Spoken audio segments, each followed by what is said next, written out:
আমাদের আজকের শব্দটি হচ্ছে allocate. allocate that means বরাদ্দ করা বা বন্টন করা।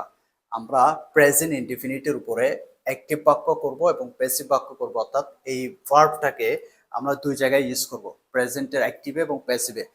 সো আমরা শুরু করি। কর্তৃপক্ষ টাকা বরাদ্দ করে। তো এখানে ভার্ব হচ্ছে বরাদ্দ করা। বরাদ্দ করা দ্যাট মিন্স অ্যালোকেট। তাহলে কে বরাদ্দ করে? কর্তৃপক্ষ। সাবজেক্ট আছে এখানে, অর্থাৎ কাজ যে করতেছে সেই সাবজেক্ট আছে, এই জন্য বাক্যটা অ্যাক্টিভ। সো কর্তৃপক্ষ that means the authority. The authority, okay, the authority allocates allocates, যেহেতু অথরিটি তার সাবজেক্ট সিঙ্গুলার হিসেবে ধরেছি আমরা, দ্য অথরিটি allocates money. ওকে, কর্তৃপক্ষ টাকা বরাদ্দ করে। The authority allocates money. তারপর আসতেছে আমাদের প্যাসিভ বাক্যটা কিরকম হয়? টাকা বরাদ্দ করা হয়। এখন টাকা বরাদ্দ কে করে? সে কিন্তু সাবজেক্টে নাই, এই জন্য এটা প্যাসিভ বাক্য।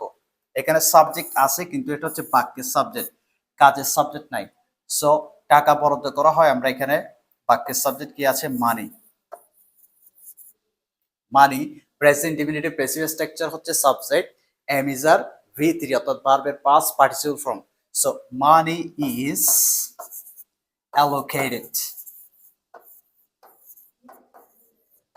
Simple. Money is allocated. টাকা বরাদ্দ করা হয়। That's all. This way you can apply any kind of advanced vocabulary in sentence. This is the process you can subjugate two things together. That means